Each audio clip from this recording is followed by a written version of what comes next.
ಎಲ್ಲ ಸ್ನೇಹಿತರಿಗೂ ನಮಸ್ಕಾರ. ಸ್ನೇಹಿತರೆ, ಈ ವರ್ಷದ ಕೊನೆಯ ಸಂಕಷ್ಟಿಯಾದಂತಹ ಅಕುರ ಸಂಕಷ್ಟಿ ವ್ರತಾಚರಣೆಯ ಬಗ್ಗೆ ತಿಳಿದುಕೊಳ್ಳೋಣ. ನಮ್ಮ ಹಿಂದೂ ಧರ್ಮದಲ್ಲಿ ಅಕೃತ ಸಂಕಷ್ಟಹರ ಚತುರ್ಥಿ ಉಪವಾಸಕ್ಕೆ ಮಹತ್ವವಿದೆ. ಅಕೃತ ಮಹಾಗಣಪತಿಯು ದುರ್ಗಾಪೀಠಕ್ಕೆ ಸಂಬಂಧಿಸಿದೆ. ಸಂಕಷ್ಟ ಚತುರ್ಥಿಯ ಈ ಶುಭ ದಿನದಂದು ಗಣಪತಿಯನ್ನು ಪೂಜಿಸಲಾಗುತ್ತದೆ.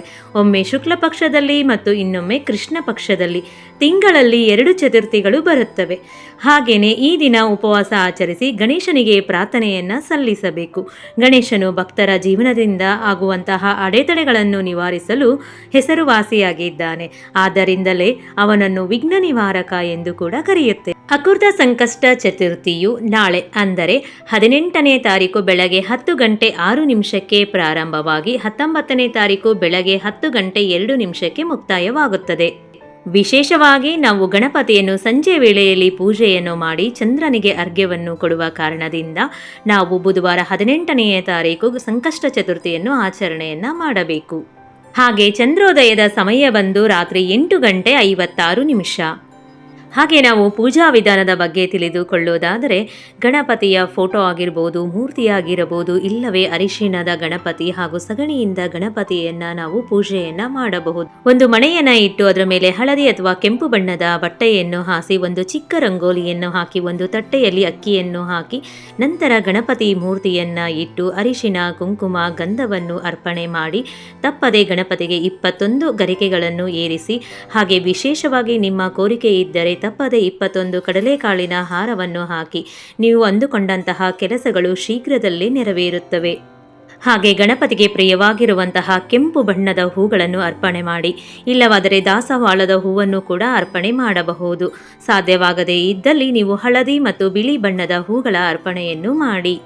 ಇದರೊಂದಿಗೆ ಗಣಪತಿಗೆ ಪ್ರಿಯವಾಗಿರುವಂತಹ ಮೋದಕ, ಕರಡೆಲಿ ಕಾಳಿನಿಂದ ಮಾಡಿದಂತಹ ಹುಸುಳಿ ಅಥವಾ ಎಳ್ಳು ಬೆಲ್ಲದಿಂದ ಮಾಡಿರತಕ್ಕಂತಹ ಉಂಡೆ, ಲಾಡು, ಸಕ್ಕರೆ, ಹಾಲು ಹಾಗೆ ನಿಮಗೆ ಸಾಧ್ಯವಾದ ಯಾವುದೇ ಪ್ರಸಾದವನ್ನಾದರೂ ನೀವು ಮಾಡಬಹುದು. ಅದರೊಂದಿಗೆ ಹಣ್ಣುಗಳನ್ನು ಅರ್ಪಣೆಯನ್ನು ಮಾಡಿ ದೀಪ, ಧೂಪ, ಅಗರಬತ್ತಿಯಿಂದ ಪೂಜೆಯನ್ನು ಮಾಡಿ ಕೊನೆಯಲ್ಲಿ ನೀವು ತೆಂಗಿನಕಾಯಿಯನ್ನು ಒಡೆದು ಪೂಜೆಯನ್ನು ಪೂರ್ಣಗೊಳಿಸಿ.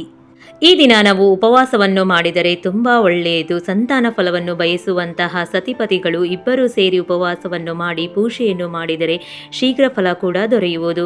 ಹಾಗೆಯೇ ಕಂಕಣ ಭಾಗ್ಯಕ್ಕೆ ಸಂಬಂಧಿಸಿದಂತೆ, ವಿವಾಹ ವಿಷಯಗಳಿಗೆ ಸಂಬಂಧಿಸಿದಂತೆ ಕೂಡ, ಹಾಗೆ ಉದ್ಯೋಗವಾಗಿರ್ಬೋದು, ಯಾವುದೇ ವಿಷಯಗಳಿಗಾದರೂ ನೀವು ಗಣಪತಿಯ ವಿಘ್ನ ನಿವಾರಕನನ್ನು ಹಾಗೆ ಬರುವಂತಹ ಎಲ್ಲ ಅಡೆತಡೆಗಳನ್ನು ನಿವಾರಿಸುವಂತಹ ಈ ವಿನಾಯಕನನ್ನು ಆ ದಿನ ನೀವು ಉಪವಾಸವನ್ನು ಮಾಡಿ ಪೂಜೆ ಮಾಡುವುದರಿಂದ ಶೀಘ್ರ ಫಲ ದೊರೆಯುತ್ತದೆ.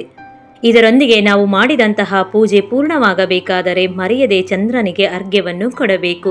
ದೂರದಿಂದಲೇ ಚಂದ್ರನಿಗೆ ನೀವು ಒಂದು ಹಾಲು, ನೀರು ಹಾಗೂ ಸ್ವಲ್ಪ ಅಕ್ಷತೆಯನ್ನು ಸಿಮುಕಿಸಿ ಅರಿಶಿಣ, ಕುಂಕುಮವನ್ನು ದೂರದಿಂದನೇ ಅರ್ಪಣೆ ಮಾಡಿ ಹಾಗೆ ಊದುಬತ್ತಿಯನ್ನು ಬೆಳಗಿ ಚಂದ್ರನಿಗೆ ಅರ್ಘ್ಯವನ್ನು ನೀಡಿ ನಂತರ ನಿಮ್ಮ ಉಪವಾಸವನ್ನು ನೀವು ಕೊನೆಗೊಳಿಸಬಹುದು.